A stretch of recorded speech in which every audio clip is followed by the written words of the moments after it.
This episode of the Citadel Cafe is brought to you by listeners like you. Visit patreon.com/the Citadel Cafe to find out how you can become a patron and help make this show possible.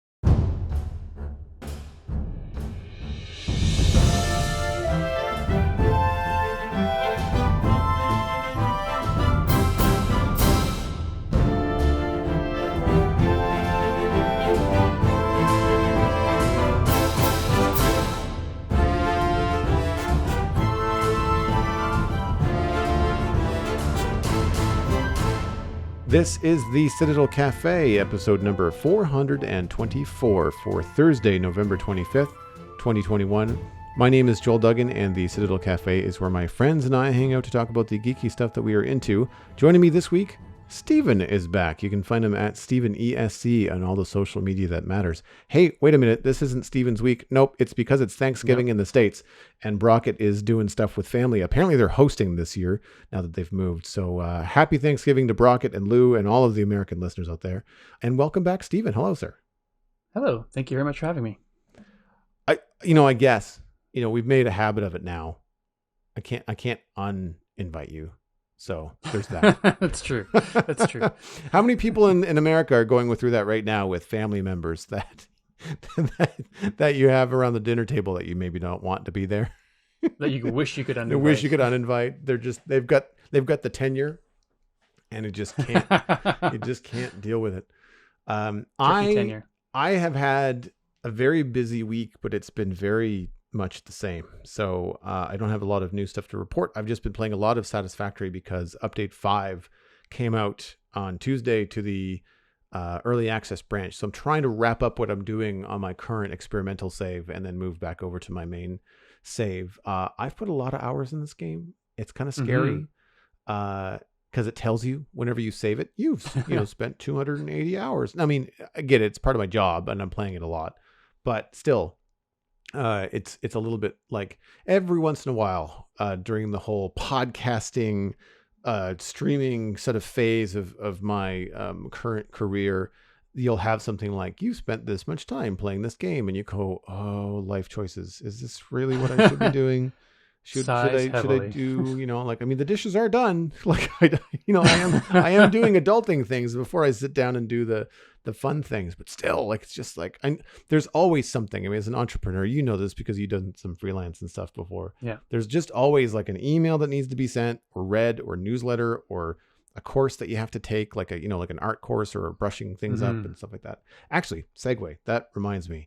I saw, I was lurking. You didn't know I was there. I saw you do an art stream on Sunday. Yeah, I did. That was really cool. First one in a while, and it sort of coincided with me wanting to do one.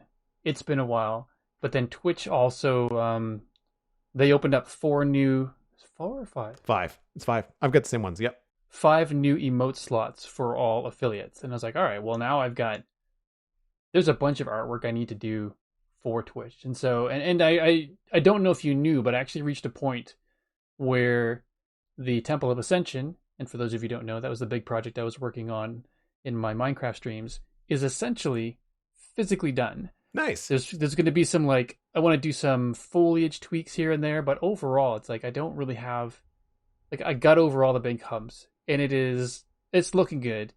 And it's almost like my brain wants to go, phew, okay, let's just focus on something else for a while. So there's part of me that's thinking I may do like a handful of drawing streams over the next couple of weeks, just as a mental break from Minecraft, but also just, I feel like I've been really neglecting the drawing side of who I am, which is just a shame. So much work on the go, like you're saying, some freelance projects, and my full-time job has been just go for months. So and I'm teaching part-time. So it's like, I don't know how to not do things. Yeah. That's cool. I didn't know you popped in. So I was, it actually went fairly well. There's a couple of, I didn't know what I wanted to draw. And a couple times I kind of went, well, let's try this thing. And it didn't quite go the way I wanted to. And then I was like, well, let's try this. And then it turned out surprisingly well. So it's fun. Hey, cool. No, I was making breakfast. I had you up on the large TV that we were talking about in the pre-show conversation that our patrons can go and listen to if you're a barista. at patreon.com/the Citadel Cafe for people at the barista level. I'm looking at reworking the Citadel Cafe Patreon, actually, so keep an eye on that if you're supporting the show currently or if you are looking to become someone that supports it in the future. There's Discord access, and there's also obviously behind the scene cuts, but I think I'm going to rearrange some things. Also, I found out through my Xbox Game Pass Ultimate subscription that I have 3 months of Discord Nitro for free because I subscribe to cool. Xbox Game Pass. So I'm going to probably wait until the 1st of December just because it's so close now. It'll be easy to remember that renews on the 1st. So I'll reclaim those perks. And I don't actually even know what it means. I think there's like stickers and fun gifts and things that people can use. And it might mean that people can use different emotes in, one Discord or the next, but we'll see. It seems like it's a fun thing to do. We've had it once before, nice. But it was only for a month. Somebody, a very nice supporter of the channel, gifted Nitro to the Discord for like a month.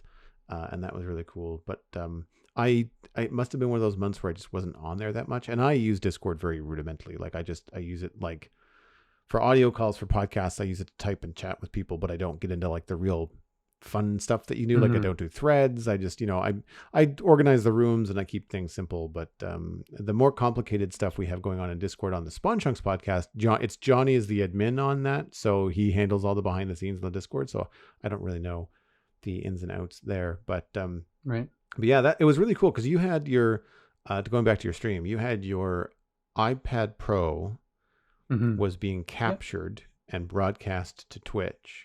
But then you also had, I think you said it was your phone pointed down so that people could also see your hand point, like drawing, see the physical hand motions. Because I used to do this way back before Twitch was even Twitch. It was Justin TV back then. And I would point a webcam down at my drawing table and I would draw Starcrossed every week live. And that's all I did. My cool. face wasn't on camera. It was just my hands. And but I didn't do it digitally. I was drawing on paper at the time. So how did you capture the iPad screen and send it to Twitch? I actually bought an app. I think it was about $25. It's called AirServer. And so essentially the same way that an iPad can use Apple AirPlay to just like beam whenever you're watching to your Apple TV. So you can I can stream something from my iPad onto my television at home. AirServer acts the same way, as it shows up in my AirPlay list, and I can just essentially beam.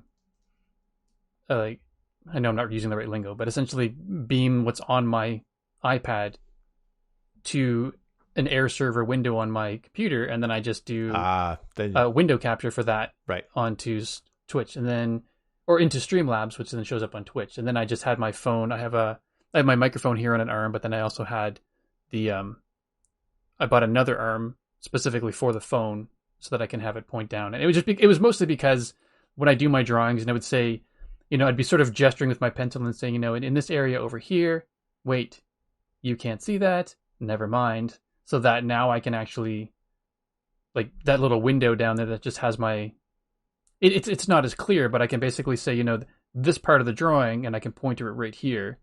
And I even use the little window sometimes with my hands.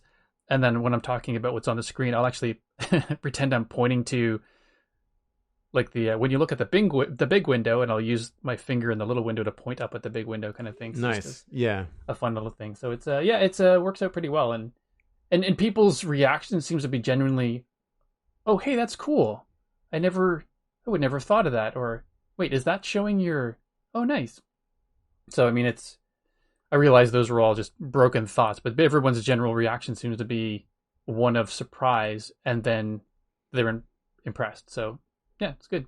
And it's stuff that I already have, other than the arm, which I think was another $25 total. Mm-hmm. I have my phone already. It uses an app. I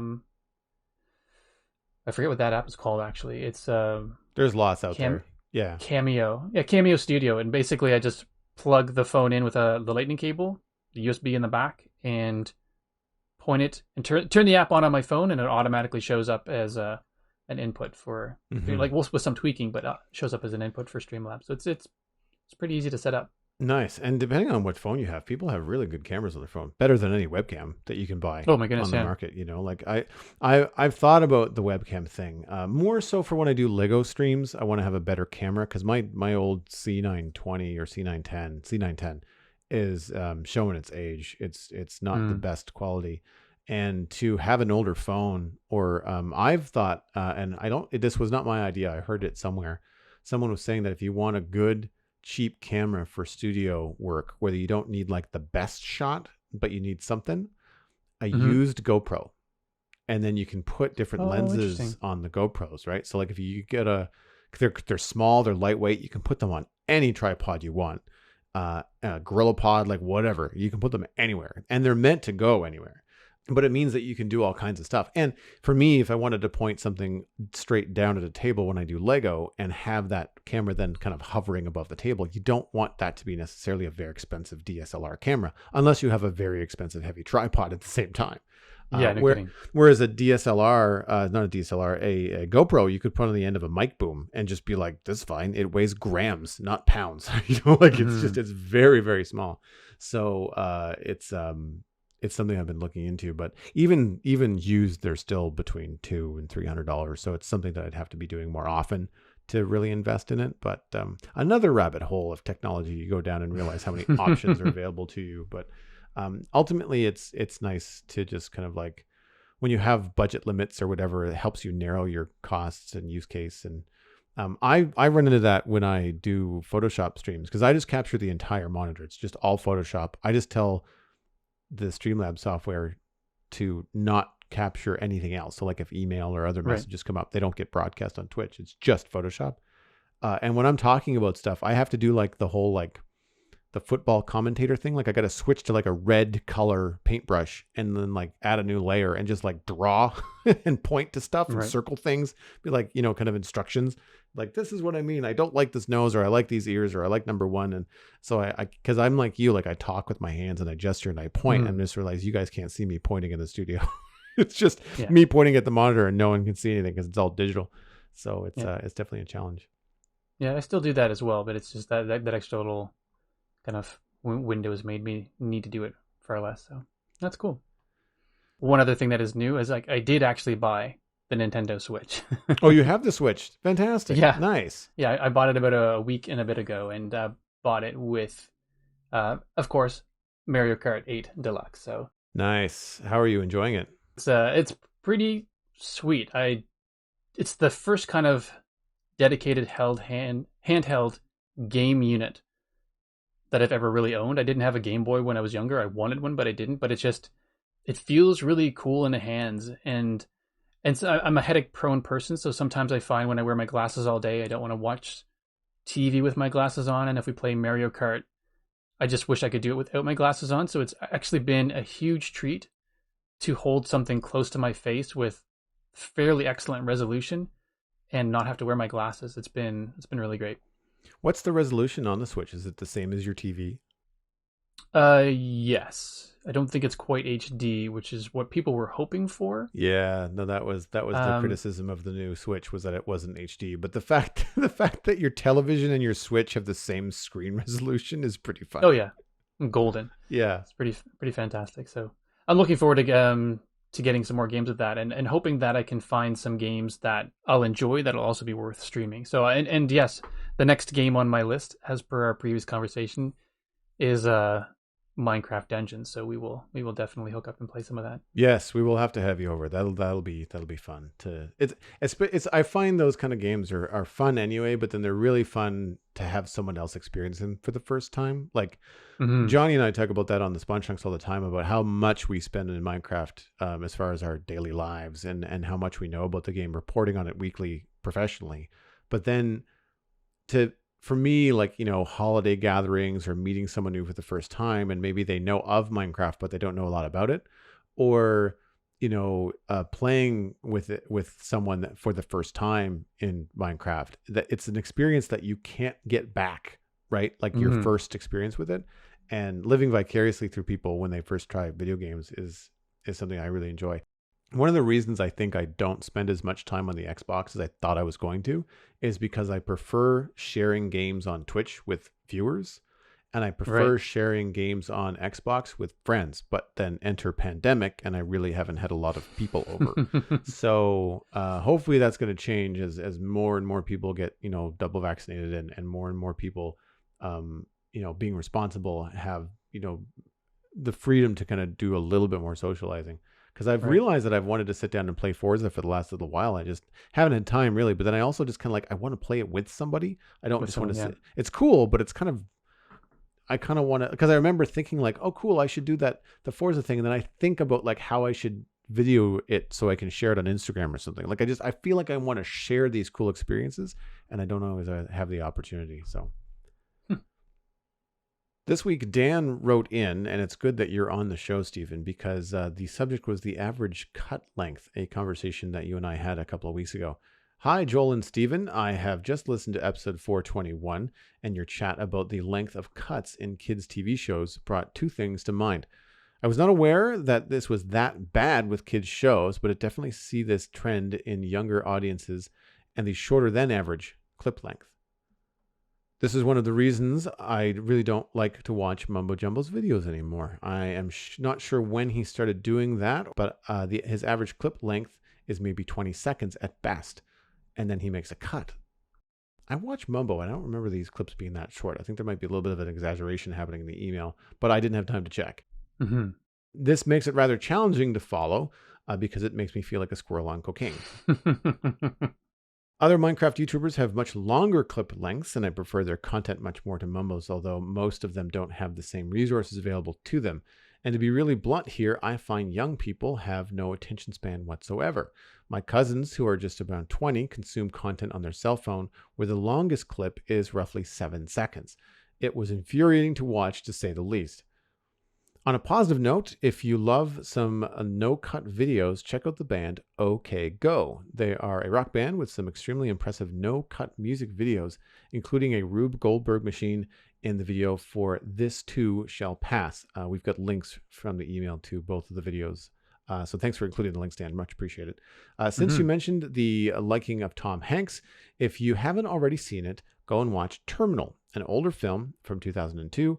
It is a really pleasant, feel-good movie. It's funny, charming, and there is some romance, but nothing generic. Overall, just an enjoyable film. Cheers, and please keep delivering new episodes. Dan, and then, of course, like I said, in our show notes this week on the citadelcafe.com, we'll have links to both This Too Shall Pass and I Won't Let You Down. Those are the two music videos from OK Go that Dan sent in. Thanks, Dan. I really appreciate the email. Have you seen Terminal? I have not yet, but I like Tom Hanks as well, so it sounds intriguing. So I didn't have a chance to look it up before the show because it's been a busy week. So I misspoke. It was from 2004. Steven Spielberg directing. So like it's not a slouch film. It's actually pretty good. I remember liking it. I remember not enjoying Tom Hanks's accent in it. He has like a weird, ambiguous, like Eastern European accent, I think, in it. Wasn't either. I wasn't a fan at first, and then it grew on me, or I found it kind of took me out of it. I don't necessarily think it would be that different of a film if he was just speaking in an English accent. But I mean, the whole premise is that he's a foreign national that got stuck in an airport, and he has to live there because he can't get past customs, so he kind of lives in the terminal. But it was good. Like I remember really, really enjoying it. It's been years because I saw it when it first came out. I didn't see it in theater, but I think as soon as it hit video, whenever it was available to watch, I watched it. Either through rentals or whatever we were doing back in 2004. I don't even remember. I try to remember when like Netflix became a thing. I was like, and it wasn't 2004. It was much later than that. But like it just, my mind blurs as to like how I watched those kind of films back then. I mean, I don't remember whether DVDs were like by that point bargain basement, like $5 stuff at Walmart, where it was cheaper to just buy it than it was to rent it somewhere. I don't really remember, but yeah, I would definitely recommend it. It was a good film. I feel you on the shorter clips on Minecraft content in general. I don't want to call out anybody specifically. I don't think I agree with you about Mumbo stuff because I'm pretty sensitive to this, and I do enjoy Mumbo's content. I know he's changed the style in which he's done things recently, but Mumbo is a video producer in real life.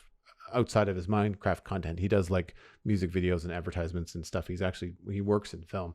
So I would imagine he would be sensitive to that. However, they could still be just shorter than other Minecraft creators, because as someone that has done some Minecraft creations in the past in terms of YouTube edited videos, sometimes it's easier, especially for me as a podcaster and a streamer. I can get a lot done in one cut. I don't have to necessarily cut things together. I'm also cool with little flubs sometimes. I leave some edits in the Citadel Cafe at times. It just depends on how bad it is and how much work it is to cut out all these little flubs, or if it's just something you want to have more of a natural conversation. It depends on the polish you want to put on the final product. However, I will say that a trend that I notice in Minecraft content on YouTube, because I do watch a lot of it for the Spawn Chunks podcast, is when one person, in particularly a popular person, starts doing something cutesy with their editing, then all of a sudden everyone is doing it and everyone is overdoing it. So like if someone does something cool once or twice in a video, give it a month and a lot of the creators in that space are going to be doing it 6, 8, 10 times a video, right? And I think it just comes down to the point that not everyone's a professional video editor, although it's part of their skill sets on YouTube. And I do notice that trend, and it's definitely had me stopping my, not subscriptions, but I've certainly fallen off a number of Minecraft creators that I normally follow eagerly, because they're doing a lot of repetition. So you know how like Family Guy burns a joke into the ground sometimes? They just repeat the same thing over and over again. I've noticed that with some creators online where they just kind of repeat the same joke week to week, video to video. And it's just like, it's not funny. Like you've worn it thin. Your comedic timing has worn through the carpet, and I'm done. And I tend to check out very quickly on stuff like that. For me, I haven't actually seen many of Mumbo Jumbo's videos in the last little while, so can't really comment on it. But in terms of, I was just remembering, I think it was a colleague of mine who mentioned it once before I had picked it up on my own, and they said the attention span of people is so short these days that they have a trailer to movie trailers. Yeah. I don't know if you've ever noticed that, but like, I hate it. They'll go, new Spider-Man trailer coming out, stay tuned. And then it's like 3 seconds of get ready, this is coming. And then, okay, now I've found out where I'm going to spend the next 2.5 minutes of my time. And it's like, really?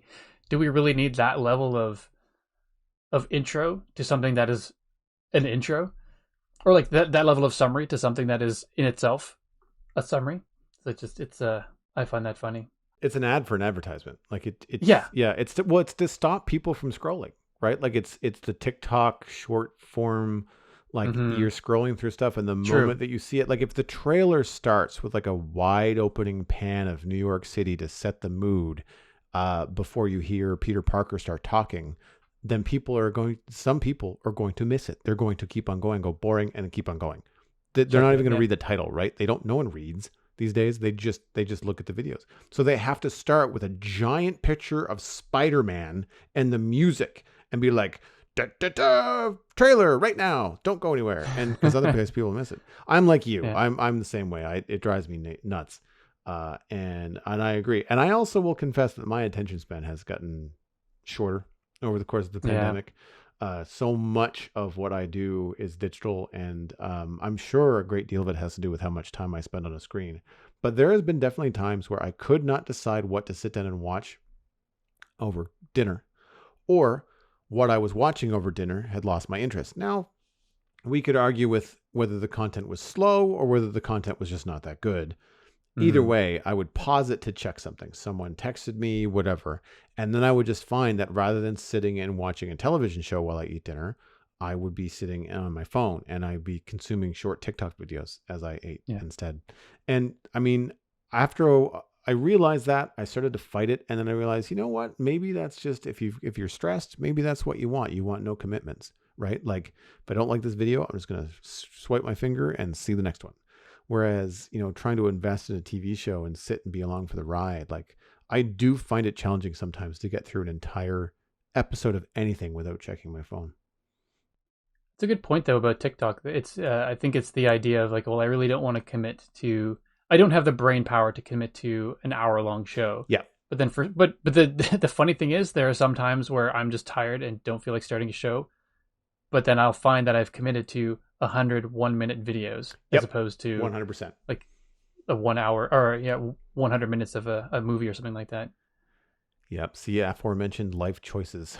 I've definitely done that. When like I should have just watched something on Netflix, 'cause I'm up a lot later now than I should have been. Whereas because like in the living room I have to sit or even recline on the couch, whereas TikTok like or I mean any kind of social media, doesn't matter what you're using. On your phone, you can be in bed, like you could be on the couch. You could like it happens everywhere, and it's more accessible. Like in bed, I'd have to get out of bed to go start something on TV. I don't have a television in the bedroom, right? I don't like watching Netflix on my phone because I will just end up, it's like it's just, I've got an SE. It's a teeny tiny little 4.4 screen. Like when I've got a 55-inch television, I'm not watching any long form content on my phone at all.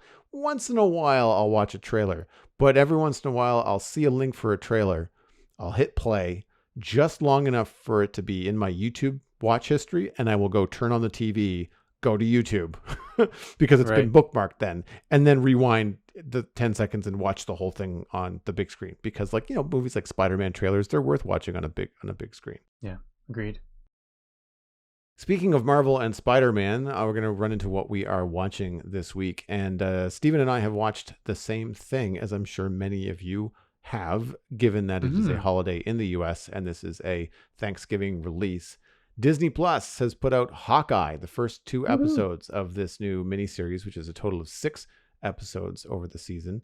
And we are going to be talking about the first 2 episodes. We're going to be talking about spoilers in the first 2 episodes. So if you haven't seen them, go watch them and then come back and join us. We will not hold it against you. We'll have links to Hawkeye and all the things in the show notes. And I can kick things off by saying I really, really enjoyed the first 2 episodes. Me too. I think of all the Disney Plus shows, this one has probably started off the strongest in my 100%. Opinion. Yep.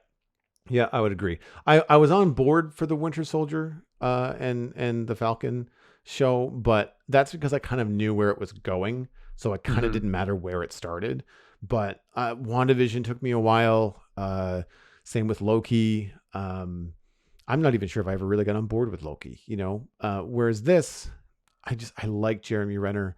I really like Haley Steinfeld, and the way that they bring you in is that it focuses on Kate Bishop, who's another Hawkeye, but this Haley Steinfeld's character, and you come in at like 2012, and we all know what happened in 2012. That was the Battle of New York, and you see it from a young Kate Bishop's perspective in a very rich kind of like condo in New York City. And man, like it was really kind of cool to see a different perspective of all that going on, all the destruction, people's homes, aliens and Shatari flying through things and exploding stuff.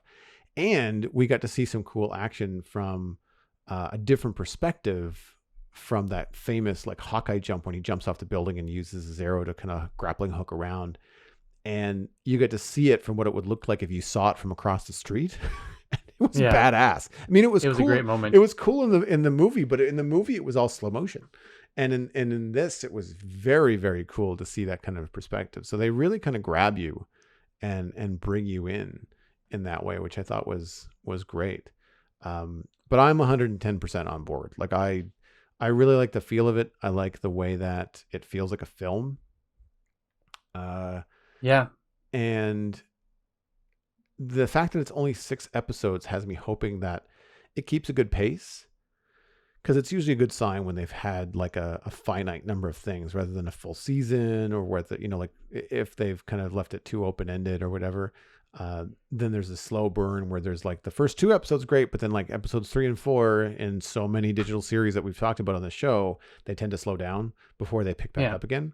And being a miniseries, there's going to have to be at least some sort of resolution at the end, because there's no season 2 to pick up from the cliffhanger. I mean, there's always some sort of cliffhanger that's then going to take you into the next movie or something like that. But the fact that after the 6 episodes, this show is like this. At least this show itself is done, like done. So I'm really curious to see how they're going to do it.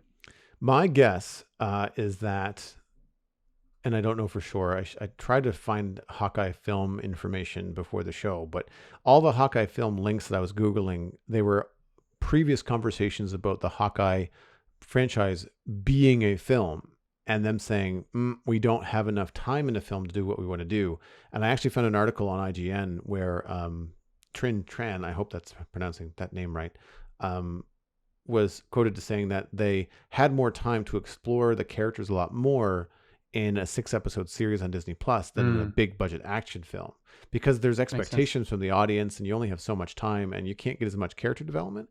And I agree in that, like, in a big movie, we wouldn't have all this time with Clint's kids that we did in the first episode. Clint Hawkeye doesn't throw a punch until the very last 5 minutes of the first episode, right? It's all just character driven stuff. And I'm here for it. I'm on board.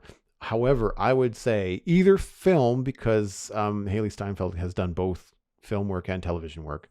There could be a Kate Bishop Hawkeye film, or there could be a Kate Bishop Hawkeye series continuing.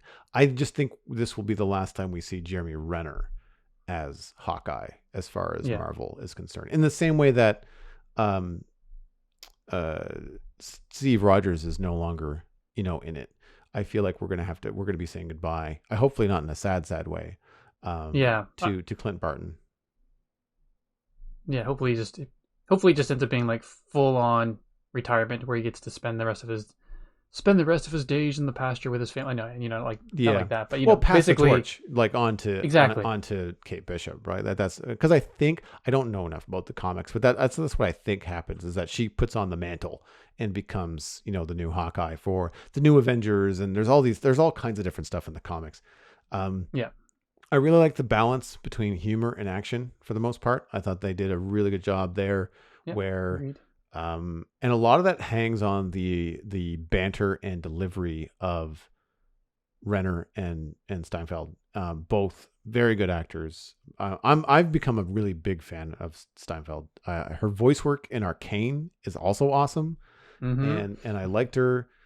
I've seen her in other things where I didn't know who she was, and then the first time I made a note of like, oh, I'm gonna watch this person's career, was in Bumblebee.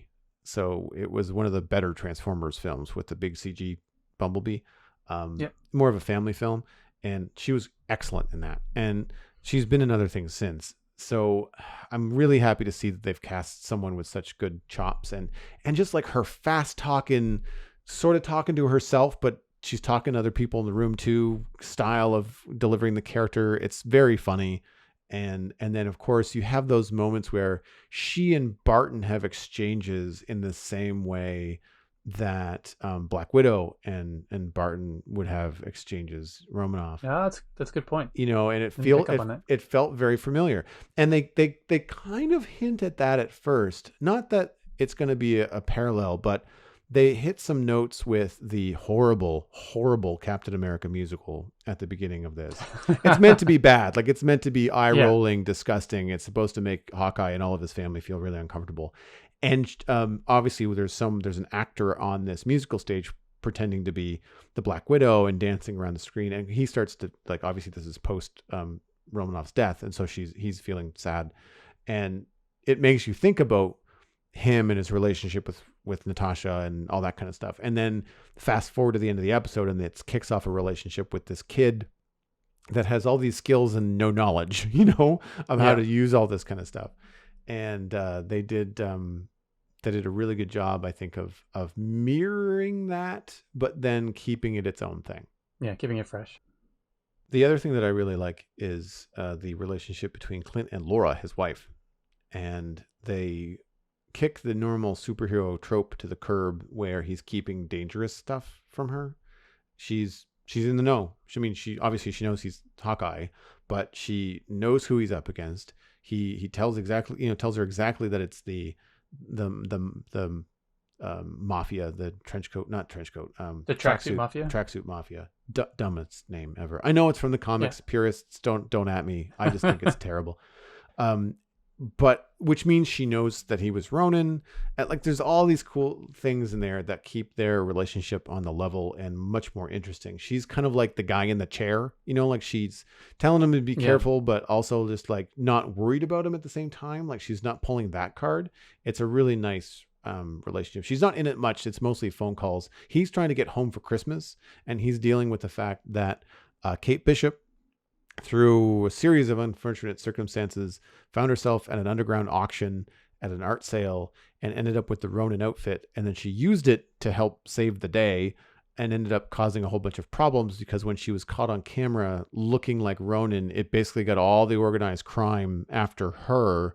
She didn't cover her tracks well. So now Hawkeye, Clint Barton, is trying to protect her and also get the suit back and just kind of put it all to rest and go home for Christmas. And he's on this, it's like that traditional, like, I need to get home for Christmas movie, except for you're an Avenger.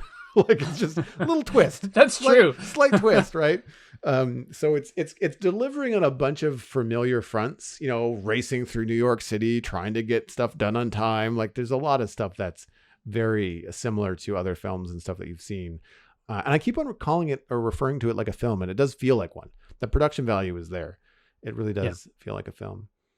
I got a really good laugh at the crack even that Laura makes about the tracksuit mafia. Like, these jokers, they're back again. Like, oh God, they need a new MO. And I'm just like, yeah, you think? Like, just really, really funny.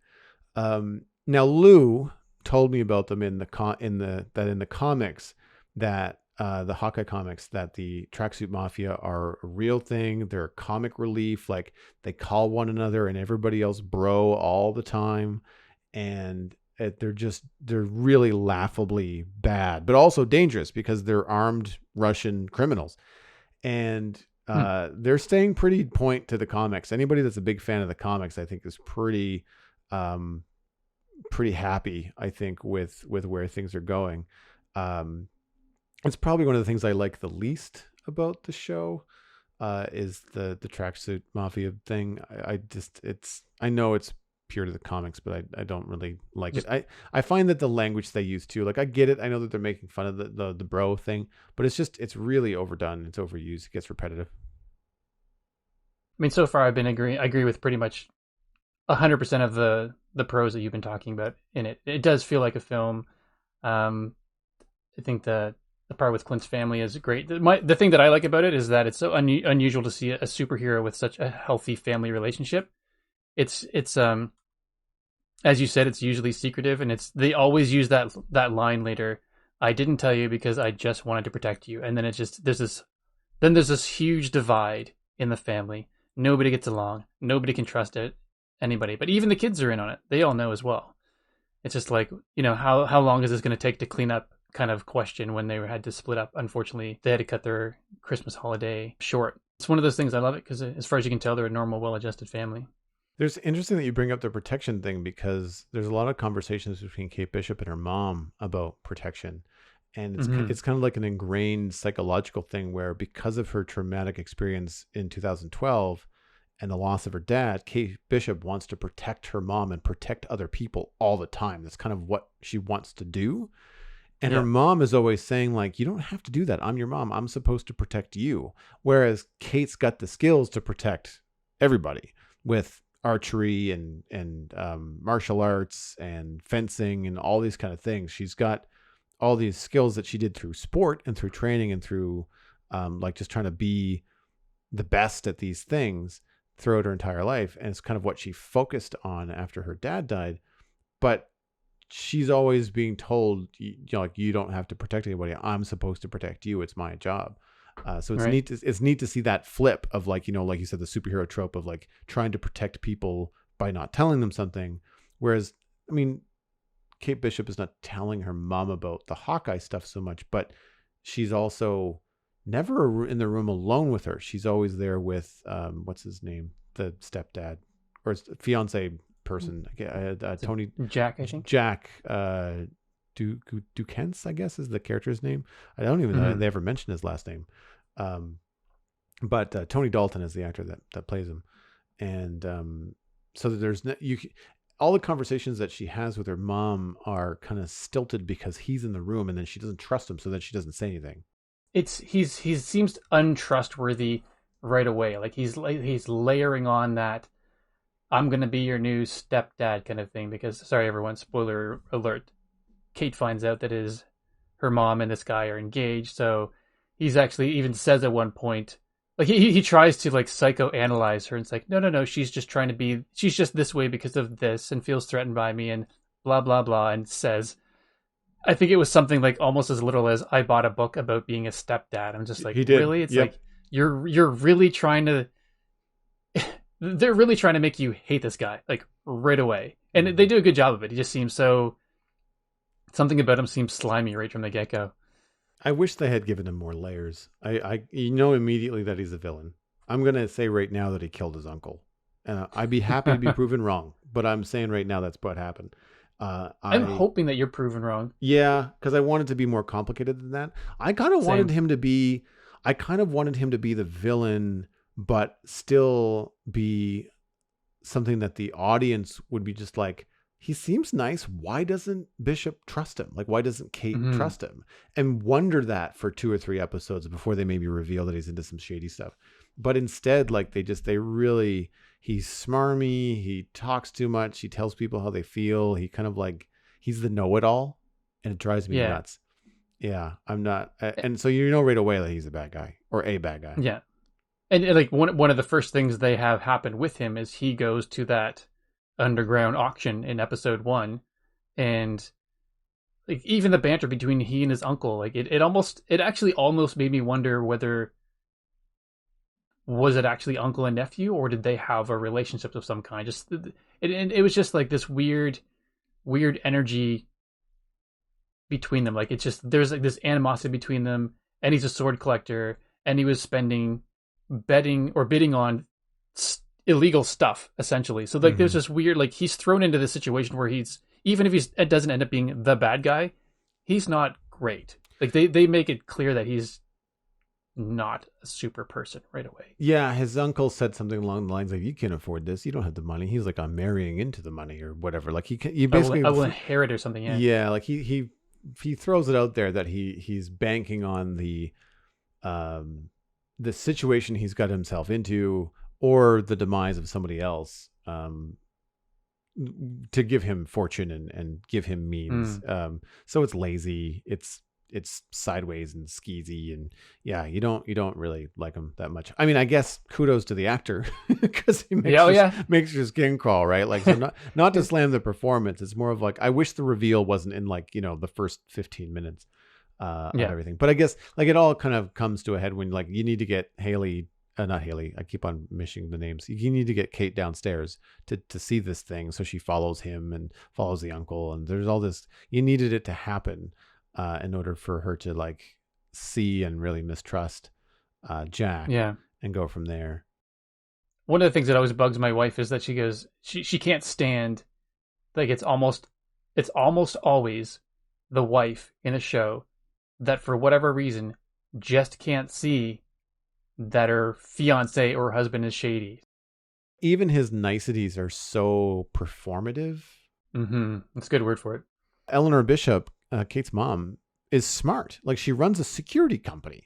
So like she runs a security company and she hasn't like done a background check on the dude she's gonna marry. Like bullshit. Like I just there's a lot of stuff there that you kind of feel like this is really strange. But then again, like that kind of stuff happens where people are blind because they're attracted to someone or because of they just have to say, like she even says at some point, like I'm kind of caught up in the romance of it all.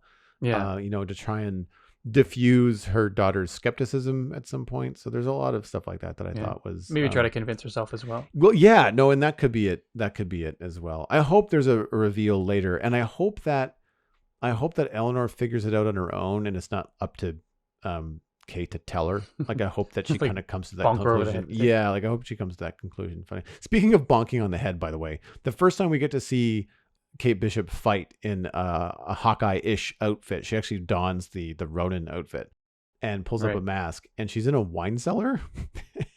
She has no weapons, and everybody else has got guns. She beats the tar out of everyone with wine bottles, Yeah. And the Foley sound effects of like the bottle full of liquid bonk whenever she hits somebody, because she's not hitting them hard enough to like break the bottle everywhere, No. which would get messy and violent. She's just kind of like deterring them and knocking them out or knocking them over. And it is visceral. Like, I kind of think it would hurt more than having, Oh my goodness. something swung as hard that it breaks. It's like that scene in one of the Bourne movies where he beats someone up with a book. Oh yeah. It's the same sort of thing. It's like a heavy, blunt object that is just heavy. And it's going to, in addition to her swing, it's just got a big, blunt end to it. And it's just going to leave marks, it was really amusing.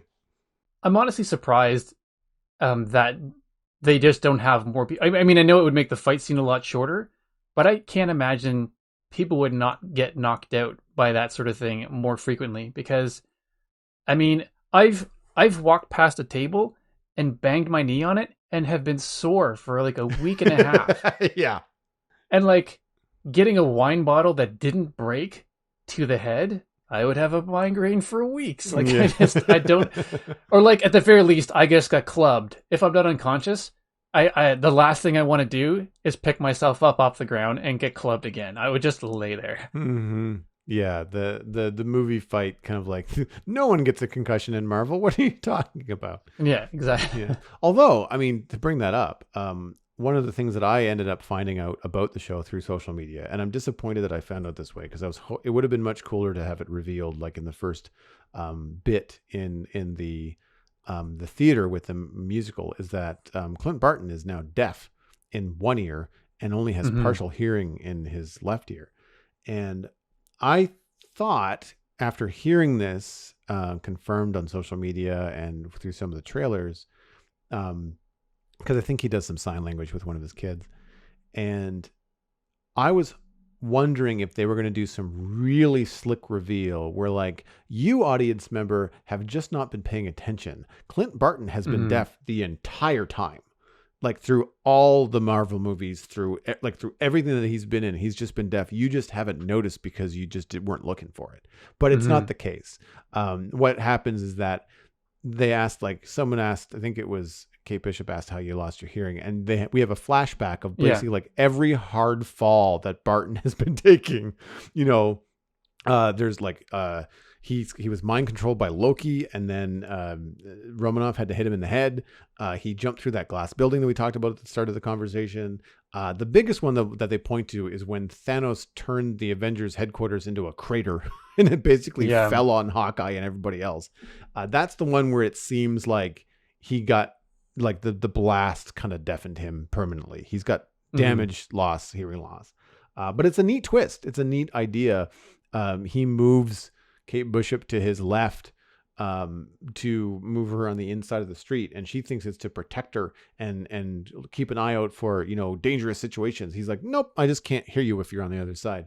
And that's what leads to the conversation about the hearing loss. And I thought it was a nice touch. It's neat that it kind of, they've incorporated that, because he's not a super soldier. Like, he and Natasha were just super trained, super spies, but they don't have superpowers. And so when they get beat up and hurt, they get damaged, Yeah, I found out about the deaf thing a while ago too. It's a couple of the sites that I visit.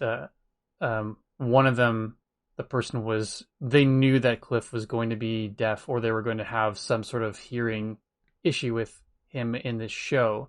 And they were actually disappointed that it hadn't been part of the MCU leading up to now, because depending on which storyline you follow, in some storylines, apparently Cliff didn't have the family set up the way it is in the MCU, and so some people weren't pleased that they were there. But I actually kind of like it in the mix. But they were disappointed that him not being able to hear hadn't been part of the movies all along. Although, if I didn't know that, I found that it was an interesting way to introduce it into the storyline, and it totally makes sense. Like, you're right, that was just like head strike to explosion to fall. If anybody had regular hearing after that would be far less realistic than the situation they've got going on in the show. So, how did you feel about the LARPing event in Central Park? I guess I felt a little bit the same way I did about the Captain America musical at the beginning. It was it kind of made me chuckle a bit. but it felt like they both kind of went on a little bit too long, but I kind of cut it some slack because it almost feels like I feel like they went on a little bit too long, just to kind of make us feel how annoyed Cliff was being in that situation a little bit too long. So I kind of appreciate it on that level, but just as a pure viewer, I'm just like I don't understand why the scene was there, other than to make it not easy for him to get the outfit back right away, like the Ronin costume back right away, because they could have easily cut that out. He could have gone back to the apartment after the fire, had found it, tucked it in his bag, and stuck it in the locker, and we would have had 10 more minutes of a different part of the show. Yeah, it doesn't matter at all. No, but I guess the one thing I did like about it, though, is like people were like the guy who had the suit and got to quote unquote defeat him in the LARPing. Like, he was a genuine fan. So I think there's certain things that they're showing where people are like, Kate Bishop says early on, you've got a branding problem. Yeah. And people in some articles I've read, they've referred to him as the worst Avenger or the least popular Avenger. And I think it's just because partially because he's not super. He's just, and like, he even says it, like, I'm just a guy who shoots arrows. He says something to that effect in one of the movies. I think it was the original Avengers or something like that. And so I think these little moments are kind of neat in the way, like, during the Captain America musical, there was a girl who turned around and recognized him, and she was like super excited to see him there. So I think these are all little snippets to show that there is genuine appreciation for him as somebody who saved their lives. Even like the restaurant they went to eat at paid for their meal. He's like, no, you don't have to do that. No. You basically, I forget the exact words, but you made it safe for us. So we're pleased to pay for your meal. I'm paraphrasing and messing it up, but you know what I mean? So I think, as annoying as these little bits are, I think there's some aspect of that like maybe at the end of it, he's not going to feel like he was the worst Avenger, and maybe not feel like he's just a guy who shoots arrows. Well, I think a lot of it too is that he's coming out of the other side of Ronin, right? He did that for those 5 years after the snap, and most of them. I'm not sure how much of those 5 years, but most of it anyway. And I feel like that's maybe what they're trying to do. I agree with you there. I also feel like there's a number of nods throughout the series so far in the first 2 episodes to fandom and to the weird and inappropriateness that happens at cons and fandom. Like the fact that the female bouncer with the fake axe won't let him in, like she just, and he's looking at her like, I could take you with one hand behind my back, but like, I'm not going to, because I'm an Avenger. And it's really, this is really important, but I'm trying to respect what you're doing. He says that at some point, like, out of respect for what's going on here, I don't want to like make fun of these people, but like, you're really, making my eyebrow twitch here. Like, I want to go home to my family and have Christmas. And I can see the guy with that suit on, and he, like, it's not his, I need it back. And she even then won't break character, because even though he's an Avenger, she knows he's an Avenger, and he's like, I'm here on official business. That's stolen. I need to, remedy the situation. And she just won't let him pass. That kind of stuff. I've encountered that, where someone is LARPing at a convention and they'll come up to the table, my place of business, and ask a question, and when I'll answer it, and then they will try to continue to carry on the conversation in character. And they're not an actor. They're not very good at what they're doing. And I have no time for it. Like, I appreciate that you're doing it. Have fun at the con. Do what you want to do. But the moment that you're going to interact with somebody else professionally, like ask about my book or ask about my prices or for commissions and stuff like that, don't pretend to not know what a book is. Like, you're just wasting my time, and it's not fun or funny for either one of us, because I'm not there as part of it. If I was in costume LARPing with you, all the power to you. Let's have some fun. It's like role play around a tabletop game. And you're not the first person to come to my table and do that. So move along. Surprisingly did not happen all that often, because some people have the ability to just like understand that, or pick a vibe up off of you, right? Like, I've had someone come over and like, forsooth, citizen, blah, blah, blah, blah, blah, ask about the book, and then like pull their mask up or their glasses down or something like that, and be like, this is really cool. It's like, thank you. Like, thanks for taking the time to just have a real conversation with me, because this is a long day, Yeah. There's another moment like that early on in the restroom at the theater where someone wants a selfie and the two of them are at the urinal, and it's just like, dude, not the right time. And then he turns around to wash his hands and the guy's like, how about now? And I was like, it just Yeah. made me think like there has to be some horror stories from, I mean, I'm sure most of Hollywood, but everyone in these Avengers films, they're so widely seen and so widely loved that I would imagine there's a lot of people that just don't understand that these actors are like with their family or trying to enjoy a meal or whatever. And just, it's just not the best time to ask for a selfie in the bathroom, or Yeah. in those situations. And I get the feeling that some of the fandom of the Avengers, they're trying to like also fold over some of the fandom that happens in our lives and Hmm. stuff like that. The other thing that I thought was really interesting, especially with you on the show, knowing that you're a fan of Kamala Khan, I feel like the way that Kate Bishop idolizes Hawkeye is very similar to how Kamala Khan idolizes the Avengers as a whole. Yeah. Especially Captain Marvel. You see that kind of going through this next phase, which is technically this is phase 4, but you're starting to see that phase of like Captain America and the Winter Soldier, same thing, right? Hmm. You have people, fans. You've Yeah. got young kids looking up to Sam Wilson now, like stuff like that. It's part of what they do. It's part of how Marvel addresses the whole superhero thing. It also has commentary on fame. They try to stay on the good side of fame, but it's definitely has parallels to fame and entertainment, and from what you and I know. And from the whole fan, like the super fan aspect of things, I think Haley Steinfeld does a fantastic job of trying to keep her cool, but like 100% fangirling over the fact that Hawkeye is talking to her, like there for one, but actually even talking to her and conversing with her. And I guess one of the things I meant to mention earlier is that they do a really good job as well in the very before the initial credits roll of showing you exactly why she is the way she is in current time. As you pointed out early on, we get to see that action scene with Clint falling off the building in regular time from across the street, but he actually literally shot an arrow to knock one of the Chitauri out of the sky while it was on its way to go kill Kate Bishop. So he literally saved Kate Bishop's life, and so she, from that moment, like it's almost like you could see the hero worship click on Yeah. right at that moment. And then, and I'm sorry I didn't mention this earlier, but the opening credits are perfect in my mind for this because they went from her being a kid and her mom saying, "I'll protect you. Just let me know what you need." And she goes, "I need a bow and arrow."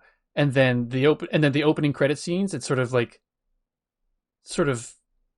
not really stop motion, but it's just like there's like some animation stuff going on. But it basically silhouette shows her as young shooting an arrow at targets and being horrible at it. And then there's another scene where they show her doing a martial arts and not being good at it, and then doing gymnastics and not being great. And then shortly after it cuts back to the targets and then the shots are better. And then she's doing better at martial arts. So it's like within like that 30 seconds or 20 seconds or whatever opening credits, they basically show you that between the time that she said, "I need a bow and arrow," and you see her in real life or in current time, she actually did the work. So it's not like suddenly, yay, she's skilled. Like they basically give you that 20-second snippet or fast forward on her life, showing us that she did all the work to get as good as she is right now, which I thought was really cool. Yeah, it's the kind of thing that's tropey in superhero TV shows is the training montage, right? Like Yeah, it's the Rocky theme plays and someone punches a bag for 30 seconds of cuts and music and hype, and then all of a sudden they're ready to yeah, go. It's and they do that very well in the credits. I think it removes the trope from the actual content because we don't need to see it. We've seen how exactly. superheroes become superheroes. We're past that. We don't want to have Hmm. necessarily yet another origin story for yet another character when what we need and what matters is the relationship between Kate Bishop and Clint Barton now. right? Yeah. That's what matters to us. That's what matters to her in the next phase, because all of it before this was very similar to like, Bruce Wayne going away and becoming a ninja and learning all this stuff in order to come back and become Batman. You just kind of hear about the training. We don't see necessarily, some films show you more than others, but like you don't necessarily need to see an entire series of Batman training and not being Batman, because who wants to watch that, right? Exactly. It's nice that they kind of go in this direction with it. I thought it was a very efficient use of time, and basically, and if you're like me, you'll watch the opening credits once, and then after that, you take advantage of the skip button. Yes. Afterwards, so I thought it was a really smart thing to do, so that you kind of you see it and you go, oh, this is cool. Oh, neat, cool, I get it, and she's ready to go. The post-credit scenes are not without their charm either, which was hilarious. After the second episode, the very good Hawkeye theme, which is very similar to the Avengers. It has certain hints and nods towards the Avengers main orchestral theme. In the end of the second episode, and this is probably the only real laugh that the LARPing gave me.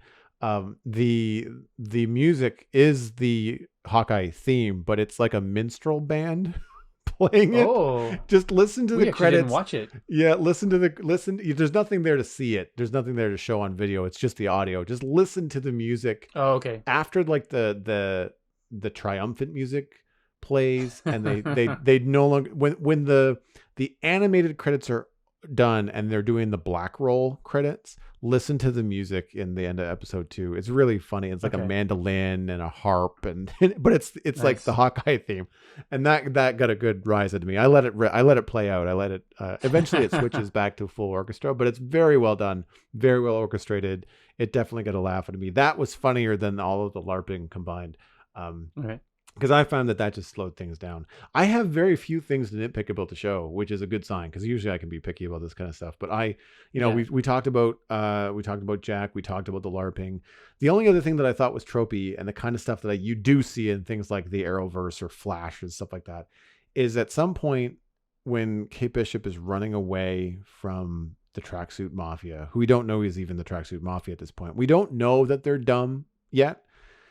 There's a guy that lifts his ski mask to watch her, to try and get a better look at her. But the holes in the ski mask are like hockey pucks. And it's just like, why, as a criminal standing in the middle of the street, are you lifting up your ski mask? I thought he was actually taking it off when he heard the sirens of the police. Because I thought, you're wearing a ski mask. You need to take that off so that the police know that you're not the criminal. Take the mask off. I thought he was going to do something suave, like take the mask off and walk down the street calmly and just blend in like a Russian mafia guy. Nope. He lifts it up, holds it over his head long enough for the camera to get a really good look at him, because the script says so. And apparently we need to know who this actor is. And then he pulls it back down and runs the other way. He's like, are you kidding me? That was the dumbest thing I've ever seen. When I read your note on that, it made me laugh, because I'm like, I didn't even pick up on that, but pulls ski mask up, providing himself no further clarity than he had when he had it on. Pulls it back down, maintains same level of visibility, goes on. It's rough. But stuff like that, there's not that much of it. The only other thing that's on that level of like cringy for me was just before they end the episode, they show who I'm assuming is the leader of the Tracksuit Mafia, who is obviously deaf. They're hammering this home. And again, I'm bummed that it's not just Barton. Like, just if he's going to be deaf, that's great. Leave him as deaf. She must be a character from the comics, and that's why they have to maintain this stuff. But she's in a room listening to loud music, but she's feeling the speakers, because that's what, to kind of indicate that to people paying attention, that she can't actually hear it. She's there to feel the bass shaking. And the guy comes in, one of the Tracksuit Mafia guys comes in and has to like sign or mouth to her that we've got them both, sort of deal. But it's this thing that happens with some actors where they're cast as villains, and I haven't even heard her speak, and I don't think she's going to be a convincing villain. It's just all this heavy posturing with music, lighting, and stern-looking held camera shots to say this is the bad guy, and with no emotion behind it other than just like growly face. I don't buy it for a minute. I don't think that she's that threatening. I mean, maybe my mind's going to be changed. We'll see. But I really wish that they'd come up with some better villains for these guys. But that might be revealed later on down the line. Yeah. That's the only other trope that I noticed. I'm just kind of like, ugh. I mean, I'm on board. I like the show, but the last few minutes of episode 2 were also kind of cringy. For me, that one doesn't bother me as much because I guess I know her character. Like she's coming off like trying to, like, as you said, kind of the villainess or the villain right now, but she's not going to be the main villain, I don't believe. She's actually getting her own spin-off show after this, so it's kind of, I'm really curious to see what they're going to do with her, because and I think it's kind of neat actually. Like, in the comic, she's a deaf Native American, and they actually have a deaf Native American actor playing the character, which I think is, that's cool, amazing. Like to be able to, and I'm only saying that because I guess for whatever reason my brain's going, what are the odds that you would find a deaf, and maybe the odds are fantastic and I'm just an idiot, but what are the odds that you'll find a deaf Native American actor who's at the level that Disney would want to play right in, yeah, like basically carry the torch for this character and then be in a spin-off show of their own afterwards. So I think, I guess for me, that'd be like saying, like, we want a deaf actor who can work at this level, who happens to be from Halifax, Nova Scotia. Like, I'm only saying it that way because it seems like, the odds of that just seem to be low, and maybe they're not. And maybe, like I said, maybe I'm just an idiot. That one just didn't bother me as much because I kind of know that they are going to take her somewhere. I'm happy to be proven wrong about the villain if she's not as campy and not a villain, because I did see, this is where me not knowing the comics, I didn't go like, oh, I know who that is, right? Like I just right over my head, and I just went like, woof, wow, this looks like a really bad Flash villain. Yeah, it's safe to say that we're both on board for Hawkeye. I'm going to be watching the rest of these as they come out over the coming weeks through Christmas. Likewise. And I guess one thing I want to throw out there as well, like, listeners, Joel and I have said this before, but it's easy for us because we talk about the good and the bad of everything. It's easy for us to nitpick the bad about this show, but I would say overall, super enjoyable. Mm-hmm. Like don't put a lot of weight into the bad that we're saying. These are the things that you might go, yeah, I see what they were saying, but what's good about it is just it's so much more enjoyable than what's off about it. I'm happy to find a series with Marvel and Disney Plus again that I can get on board with, because I was really doubtful after Loki. I was not sure, and even less so after What If. I actually didn't finish them. I stopped watching them. I couldn't do it. And just to go back to that show, like if you're able to kind of just grind your way through it and be, begrudgingly, the last 2 episodes actually tie stuff together in a really surprising way, and so the payoff was pleasantly surprising. Maybe put it on the background someday when I'm cleaning the house or something, just to kind of get through the ones I don't really want to pay attention to. Yeah, because I mean, it's like probably the bigger moments in them that if you pick those up, that when they all start to tie together, you're probably good at that point. It's just it was and there were a couple of moments that made us, my family and I, go, oh, okay, cool, and then it was not the best. Let's just put it that way. Moving on into the Internet Minute, which is brought to you by you, dear listener. The Citadel Cafe is 100% listener supported. If you're getting value out of the show, please consider putting a little bit of value back in. You can become a member at patreon.com/the Citadel Cafe. That will get you access to the member-only Discord server, as well as bonus tracks like the one that Steven and I recorded just before the show tonight. Patron count is at 21. That is steady on from last week. Our goal each month is to have at least one more patron than the month before. So if you'd like to be patron number 22, go to patreon.com/the Citadel Cafe and join the community today. I have been busy and I don't have a pick, but Steven, you do. I do, yes. A graphic design colleague of mine introduced me to a portion of a website called Brand New. So the website is underconsideration.com, and then it's /brand new altogether. And essentially it looks at brands from all over the world, and like sometimes it'll just say cool logo found in the wild, but most often what they do is they look for brand refreshes. So they'll say this is the old logo, this is the new logo, and this is how the old logo is applied, and this is how the new logo is applied. And it's and one of my favorite things as a graphic designer is identity design. I love it. If it's something that I was able to do for the rest of my life, I'd be done. I'd be super pleased.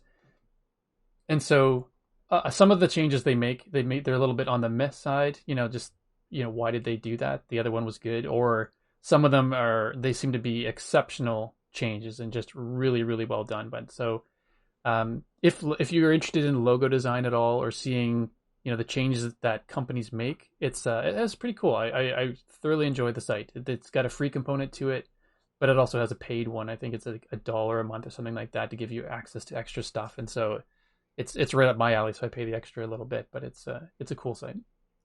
I'm looking at it now, and of course, having some graphic design background myself, it's very very cool to see some of the very simple changes that some of these logos went through, and also some of them are just wildly different. Just completely different takes on or I shouldn't say, in some cases not so much completely different, but just very clear, much clearer in terms of what's going on. I find that a lot of the trend tends to be more simplicity. Anything busy has been reduced to not busy, which I think is interesting. Some of my favorite changes in logos are where they make very few, but they're just so important. Like the changes seem to be so important that it makes it look like that's the version of the logo they should have given you the first time. Like I love this, the little tweaks you can make to improve it drastically. Well, that wraps up this episode of the Citadel Cafe. You can get more information about the show and links to some of the things that Stephen and I talked about tonight at thecitadelcafe.com. Music for the show was composed by Kevin MacLeod, and you can email us at thecitadelcafe@gmail.com or find the show by name on Twitter. Subscribe for free on iTunes, Google Podcasts, Stitcher, Spotify, and YouTube, really wherever you can find a podcast. And while you're out there, I want to do me a solid and go to the iTunes store, leave us a rating and a review in iTunes. Even if you don't listen, you can just leave the review and peace out. But that iTunes review will help us land in the ear holes of new listeners, people looking for sci-fi and fantasy conversations that don't know about the Citadel Cafe. They're just looking on the internet. The other way, of course, is just tell friends. If you enjoy the show, you want more people to come on board, then just tell people about it. Tell them to go to thecitadelcafe.com and listen to the show. I would very much appreciate it. My name is Joel Duggan. You can find everything I'm doing online, including my illustration and design portfolio at joelduggan.com. You can check out my other podcast all about Minecraft at thespawnchunks.com. Minecraft 118 drops next Tuesday, so just a few days from now. That's going to come out. That's the Caves and Cliffs Part 2. We, true to form, have our next episode the day before that happens, so I'm not sure what we're going to be talking about. Mostly about the technical hurdles, I think, of moving forward, but following that release, we will have an awful lot to talk about on the Spawn Chunks. So that show is not going anywhere. You can see that every Monday at thespawnchunks.com. And of course, follow me at Joel Duggan for social media and Joel Duggan on Twitch, where I've been playing a lot of Satisfactory and hoping to get into some new games over the holidays. We'll see you there. Stephen, where can people find you online? I too have been spending most of my time, free time on Twitch. So I'm over there at twitch.tv/StephenESC, and that's Stephen with a PH. You've been listening to the Citadel Cafe, where we are fast, easy, and cheap, but you can only pick two.